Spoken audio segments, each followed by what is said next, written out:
금요일 늦은 시간에 이제 집에 들어가서 TV를 제가 보게 됐는데 나 혼자 산다라는 프로그램을 하더군요. 그 나 혼자 산다라는 프로그램에 어떤 여자 연예인이 신당동으로 서울 신당동으로 이사를 간 이야기가 이렇게 전개가 되고 있었습니다. 신당동으로 이사 간 것을 두고 그 친구들이 신당동으로 이사를 갔다고 하니까 신당동 이러면 우리들은 신당동 떡볶이가 생각이 난다 라는 이야기를 이렇게 만나는 사람마다 이렇게 한 모양이에요.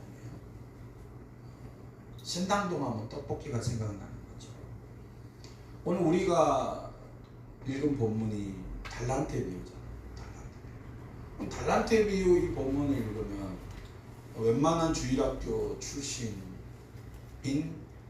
분들은 달란트의 비유는 이제 뭐가 생각이 탁 먼저 나느냐, 교회 잔치를 방불케 했던 그 달란트 잔치, 6개월에 예배 출석부터 시작해가지고 전도한 거 이렇게 다 모아가지고 큰 상을 주는 달란트 잔치가 생각이 나시는 분들도 있을 것이고요. 또 어떤 분은 달란트 이러면 나는 몇 달란트가 있을까? 나에게 주어진 재능과 은사는 무엇일까? 그래서 뭐 은사 테스트나 또 내가 가지고 있는 능력은 뭐 어떤 것이 있을까? 이런 것들에 대해서 이렇게 관심이 자연스럽게 가버리는 딱 이제 그런 것들이 떠오르는 본문일 수 있다는 거예요. 그런데 우리가 읽은 이 본문은요, 이 달란트 비유가 강조하고 있는 것은 사실 그런 부분이 아니라는 거예요. 우리가 저번 주 주일에 살펴보았죠. 오늘 박상훈 지사님이 나오셔서 잠깐 기도하셨는데 열처녀 비유. 여러분 저번 주 열처녀 비유를 들었습니다. 열처녀 비유를 들으면서 여러분 기억이 나고 바로 핵심을 붙잡아야 되는 키포인트가 뭐냐? 깨어있는 삶이죠. 깨어있는 삶. 그러면 그 다음 본문이 오늘 달란트 비유인데 이 달란트 비유는 무엇을 말하느냐? 그 깨어있는 자의 삶은 어떤 삶으로 나타나야 하는가를 보여주고 있는 것이 바로 달란트 비유라는 거예요. 이게 문맥 속으로 이어지면서 우리가 이해를 해야 하는 아주 중요한 본문의 핵심이라는 거예요. 여러분 달란트 비유를 오늘 우리가 잘 이렇게 살펴보면 이 달란트 비유에는 성경의 핵심 구조가 다 녹아져 들어가 있습니다. 여러분 14절을 보면 타국에 갈 때라는 말씀이죠. 타국에 갈 때. 이 타국에 갈 때라는 말에 담겨진 의미는 뭐냐? 예수님이 죽으실 것과 다시 살아나실 것, 부활하셔서 승천하셔서 하늘의 보좌 속에서 다스리게 되실 것을 의미하는 말씀이 바로 타국에 갈 때라는 말씀에 포함되어져 있는 의미입니다. 그 다음은 19절에 보면 오랜 후에 종들의 주인이 돌아와 라는 말씀이죠. 이거는 무슨 의미냐? 예수님은 반드시 다시 오신다는 말씀. 24장과 25장을 우리가 이야기를 하면서 16회 이상, 16번 이상 계속 강조되고 있는 말씀이 어떤 부분이라고 제가 말씀을 드렸냐면 예수님은 반드시 다시 오신다라는 게 강조된다라고 말씀을 드렸죠. 세 번째는요, 16절 말씀인데요. 바로 가서 장사하여. 이건 어떤 의미가 될까요? 다시 오실 그 주님을 기다리는 성도들이 어떤 삶으로 삶 속에서 살아가야 하는가를 보여주고 있는 본문이에요. 한마디로 얘기하면 충성된 삶을 살아가라. 충성된 삶을 살아가라. 예수님이 오실 시간이 더디게 느껴지는 자들이 알아야 될 게 뭐냐? 그 예수님의 더디 오심은 하나님이 자신의 백성들에게 위임한 이 달란트, 이 달란트를 효과적으로 사용할 수 있도록 더 많은 기회를 부여해 주신 것이다 라고 이해를 하면 된다는 것이죠. 여러분, 그런 삶을 바탕으로 이제 결국에는 무엇이 우리의 삶을 기다리고 있을까요? 19절 하반절에 보면 이런 말씀이 있어요. 그들과 결산할세. 주님이 다시 오시는 날 결산하는 날이 온다는 겁니다. 그 결산의 날을 바라보며 예수님이 달란트 비유를 통해 초점을 맞추고 있는 사람이 누구냐? 우리는 그 사람을 5달란트 받은 자, 2달란트 받은 자에게 초점을 맞추는데 아니요. 문맥의 흐름을 보면 예수님이 초점을 맞추고 있는 자는 누구냐? 1달란트 받은 자. 악하고 게으른 종에게 예수님의 초점이 모여져 있다는 겁니다. 제가 저번 주에 악하고 게으른 종이라고 했는데 그 악하고 게으른 종의 의미는 생활의 삶을 의미하는 부분도 있겠지만 좀 더 세밀하게 들어가면 하나님과의 관계 속에서 하나님과의 관계가 끊기고 하나님과의 관계가 느슨해진 삶을 의미한다라고 말씀을 드렸어요. 그렇다면 오늘 우리가 이 1달란트 이 달란트 비유를 보면서 악하고 게으른 자를 통해 우리가 받아야 할 핵심 교훈은 어떤 것이 되어야 될까요? 첫 번째, 하나님이 어떤 분이신가를 제대로 알아야 된다는 거예요. 하나님이 어떤 분이신가 제대로 알아라. 사랑하는 여러분, 게으르고 악한 종에게서 발견되는 문제점이 여러분 뭐라고 여겨지십니까? 물론 그 1달란트를 땅속에 묻은 거 그것도 문제입니다. 그런데 그가 그렇게 행동할 수밖에 없었던 근본적인 이유가 무엇인지 찾아내야 돼요. 이 악하고 게으른 종이 그 1달란트를 땅바닥에 묻을 수밖에 없었던 이유가 뭐냐? 자, 여러분 25절을 보세요. 25절. 두려워하여 나가서 당신의 달란트를 땅에 감추어 두었다. 여기서 누구를 두려워했냐? 누구를 두려워했다라고 얘기하는 거냐면 주인을 두려워. 이게 무슨 말이야? 이게 무슨 말이냐면 내가 주인이 맡겨주신 이거를 잘못 장사해서 거덜내면 주인에게 아작이 난다. 작살이 난다. 이렇게 생각을 한 거죠. 그러니까 주인과의 관계가 어떤 관계예요? 가불의 관계죠.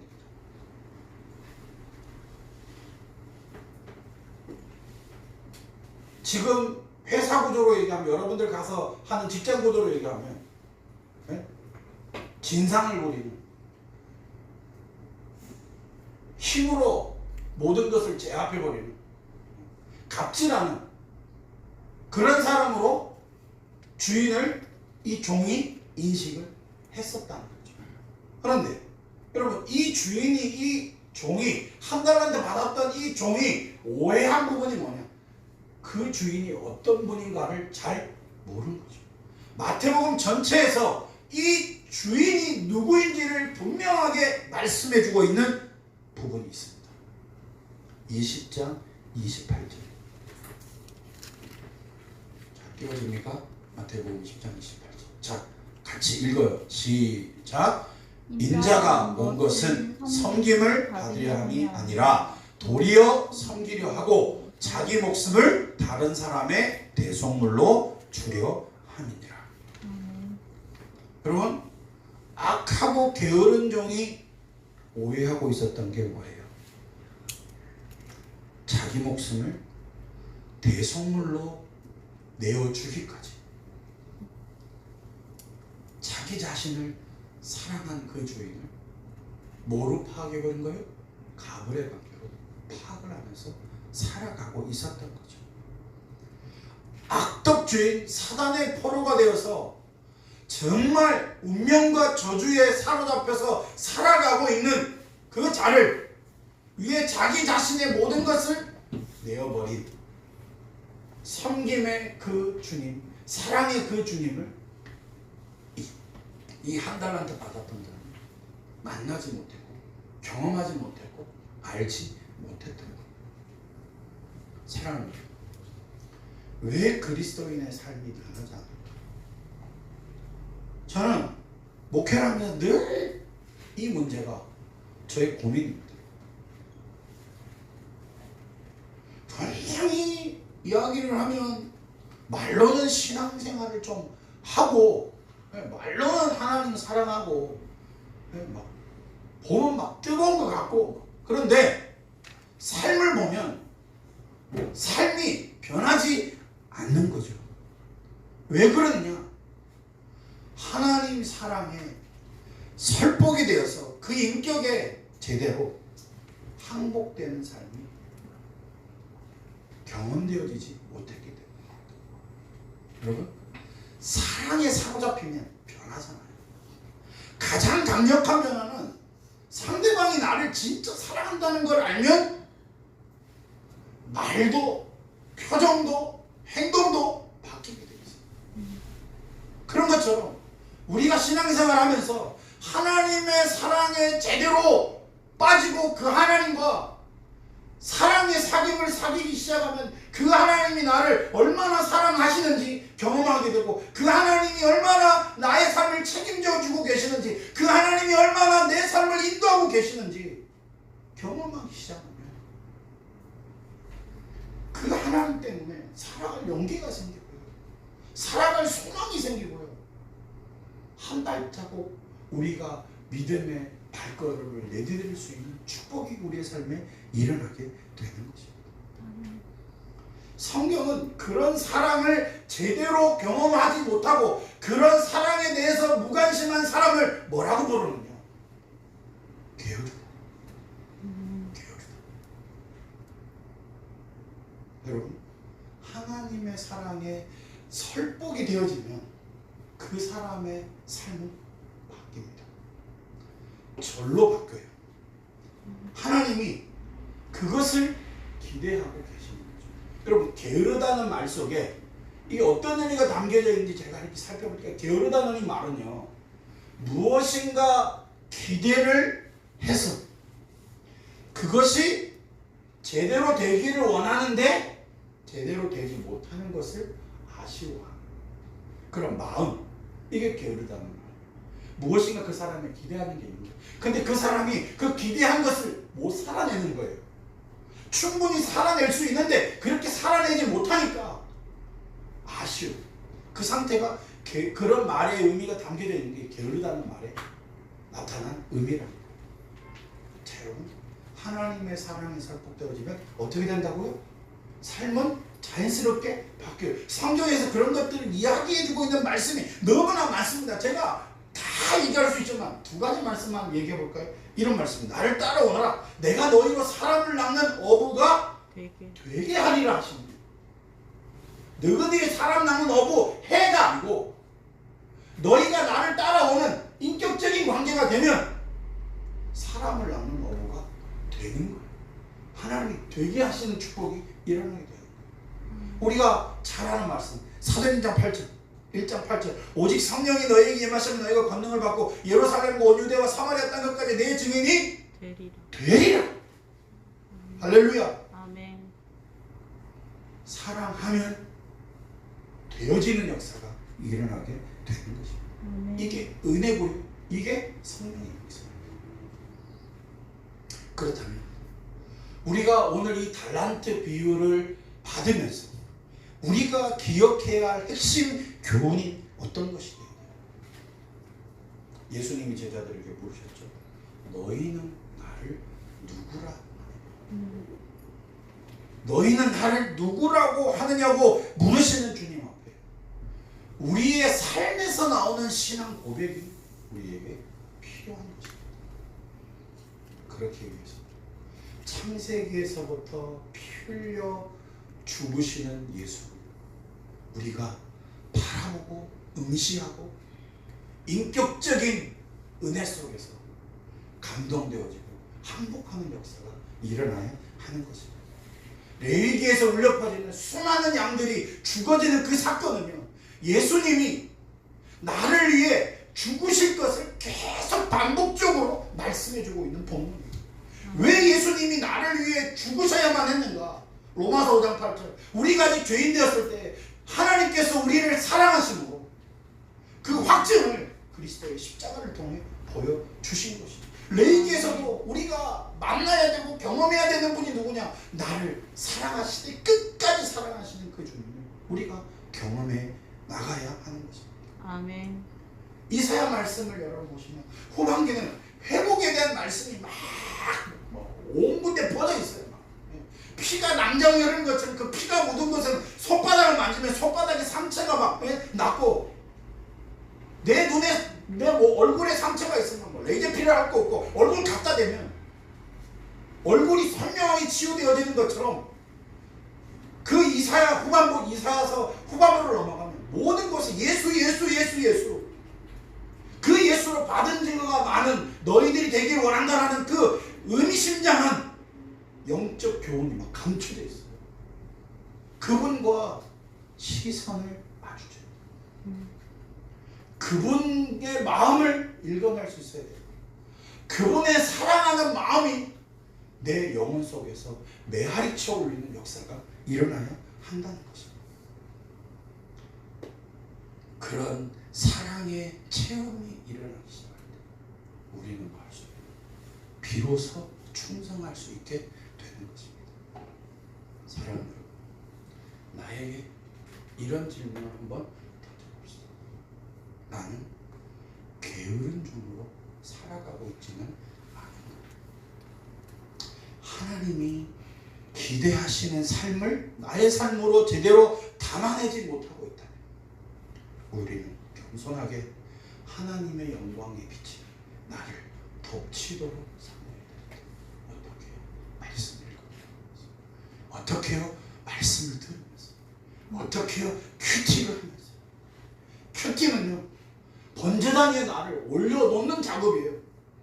큐티하면서 양의 가죽이 벗겨지는 것처럼 내 내면에 감추어진 것들이 벗겨지고 하나님 기뻐하시지 못하는 나의 행위들이 꺾여지고 부서지는, 항복되어지는 삶이 우리가 큐티하는 것들을 통해, 성경을 배우는 것을 통해, 말씀을 듣는 것을 통해 나타나야만 우리가 그 말씀 속에서 하나님의 사랑에 설복되어지는 역사가 일어난다는 사실을 여러분 기억하면서 이번 한 주 우리 평생의 삶의 신앙의 레이스를 통해 이 질문에 충실합시다. 너희는 나를 누구라 하느냐? 축복이 일어나기를 간절히 소원합니다. 아멘. 두 번째, 깨어있는 자의 삶은 충성입니다. 깨어있는 자의 삶은 충성. 여러분, 충성이 뭐예요? 충성은 이거예요. 충성은 남과의 비교해서 내가 충성을 덜하고 더하느냐를 평가하는 작업이 아니에요. 충성은 하나님 앞에서 하나님 주시는 재능과 능력을 최선을 다해 주인의 뜻대로 사용했는가? 이게 충성. 하나님이 주신 특권과 능력을 어떻게 해요? 최선을 다해서 주인의 뜻에 맞게 내가 사용했는가? 이게 충성이 말하고 있는 의미라. 자, 여러분, 본문에 세 사람이 등장하잖아요. 5달란트 받은 자, 2달란트 받은 자, 1달란트 받은 자 나오죠. 근데 제가 이 본문을 보면서 재미있는 것을 하나 발견했습니다. 자, 1달란트 받은 자 빼고 5달란트 받은 자와 2달란트 받은 자를 여러분 상식으로 생각해 보면 5달란트 받은 자가 꽃배기로 남겼어요. 2달란트 받은 자도 아주 장사를 잘했어요. 근데 여러분 5달란트 많이 받은 자가 10달란트를 남겼으니까 여러분 상식적으로 생각해 보면 우리 같으면 누구를 더 띄워주고 더 칭찬하고 더 부각을 시킬까요? 의미가 안 하다 하십니까? 그러면 내가 이 본문 중에 5달란트, 2달란트, 1달란트를 받은 자예요. 나는 어떤 사람이 됐습니까? 5달란트 받기를 원합니까? 2달란트 받기를 원합니까? 1달란트 받기를 원합니까? 좀 이렇게 의시되면서 살 수 있는 건 어느 정도 되면 의시되면서 살 수 있을 것 같아요. 5달란트 정도 받으면 내가 이렇게 살 수 있을 거라고 생각이 들 거예요. 근데 제가 오늘 이 본문을 준비하면서 은혜가 된 게 뭐냐? 5달란트 받은 자나 2달란트 받은 자나 장사를 해서 남긴 것을 보고 그 양의 총체의 양을 가지고 주인이 다르게 평가를 한다 아니라 칭찬이요. 똑같다는 거죠. 나중에 끝나고 여러분 집에 돌아가시면서 한번 보세요. 5달란트 받은 자에게 칭찬한 거나 2달란트 받은 자에게 칭찬한 거나 칭찬의 내용이 똑같습니다. 제가 이게 원문에도 그런가 싶어서 원문도 찾아봤어요. 원문도 똑같습니다. 무슨 말이냐? 여러분 이게 무슨 말이냐? 주인의 눈에는 맡겨진 것에 충성한 것 그것만 보신다. 맡겨진 것에 충성한 것을 똑같이 여기신다는 거예요. 그러면 우리가 삶을 살아내면서 우리가 꼭 기억해야 되는 건 뭐냐? 맡겨진 것에 충성하려면 가장 중요한 핵심이 뭐예요? 작은 것이죠. 작은 것에 충성해야 돼요. 그러면 목사님 5달란트 받은 게 좀 양이 많으니까 많이 받을 수 있도록 좋은 거 아니에요?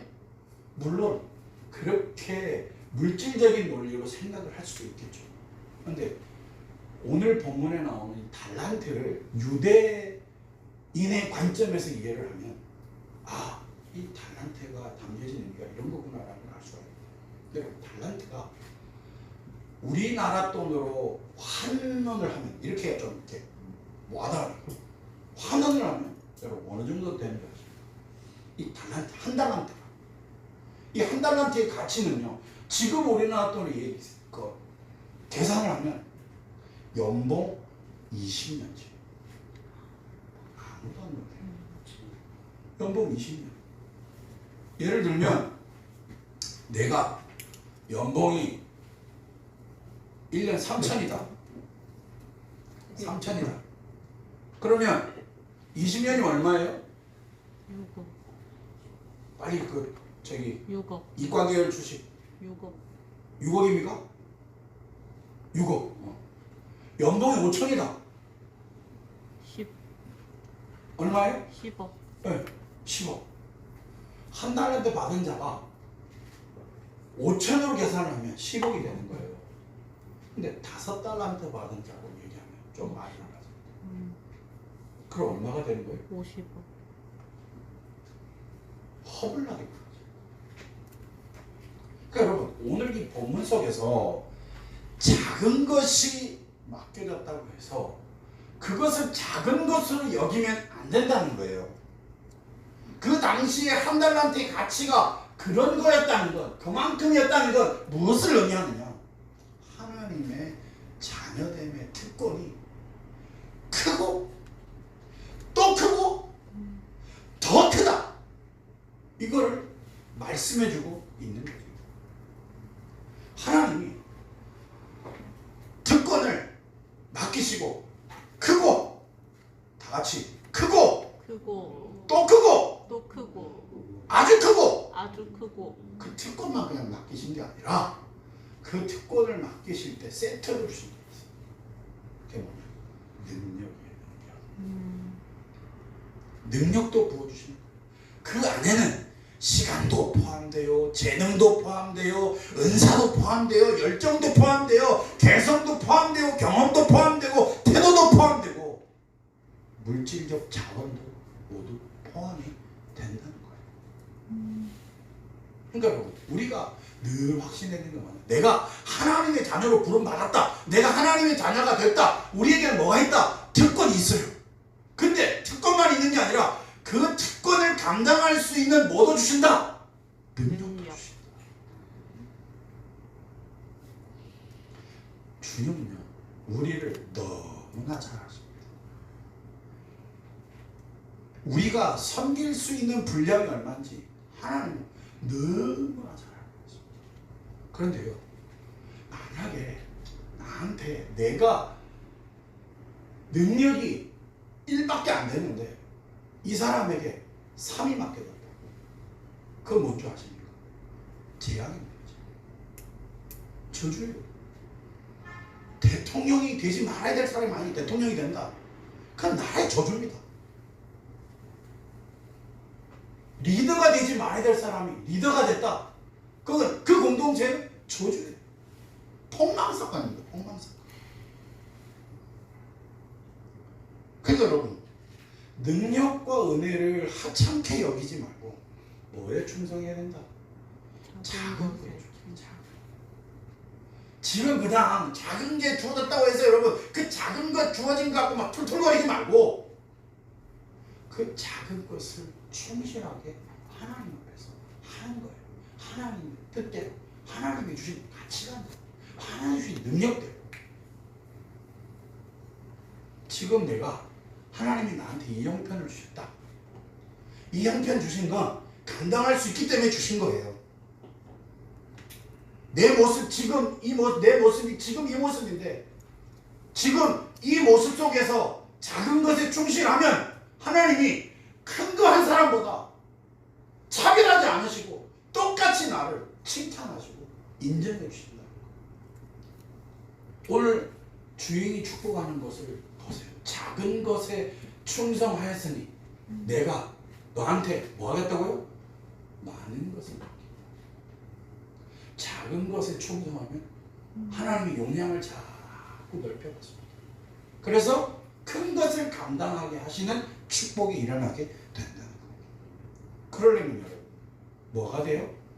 이 한 달란트 받은 자의 결정적 폐인은 주인이 어떤 사람이었다는 걸 몰랐다는 거예요. 그 다음 모르니까 뭐 안 한 거예요? 순종. 충성을 다른 말로 바꿔 얘기하면 순종입니다. 저는 오늘 이 본문을 보면서 작은 것에 순종하면서 충성했던 사람, 이러니까 누구가 생각이 나냐면 다윗이 생각납니다. 다윗은 목동이었을 때도 그 자리에서 작은 것에 충성했어요. 순종했어요. 그런데 남과 비교하면서 내가 그 남과의 비교를 통해 내가 위에 있느냐 아래에 있느냐를 평가한 사람이 있습니다. 그거에 의해서 어쩔 때는 기뻐하고 어쩔 때는 귀신에 들리기도 하고 귀신을 사로잡히기도 하고. 그 사람이 누구예요? 사울. 사울 왕을 통해 무슨 일이 일어났어요? 공동체에 분열이 일어나는 역사가 일어나게 된 거죠. 사랑하는 하나님 앞에서 우리는 맡겨진 것에만 충실하면 되는 겁니다. 하나님이 내게 잘 나가는 때를 주십니까? 그럼 그 잘 나가는 때를 왜 주셨을까요? 그것 가지고 주인의 뜻에 합당하게 살아요.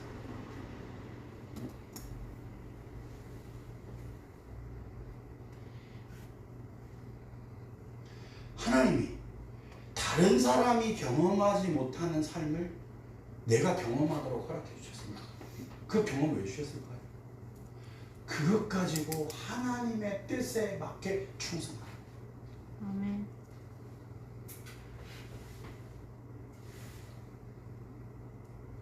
$10달란트, 5달란트 받은 자나 2달란트 받은 자나 1달란트 받은 자나 다 주인이 맡긴 거예요.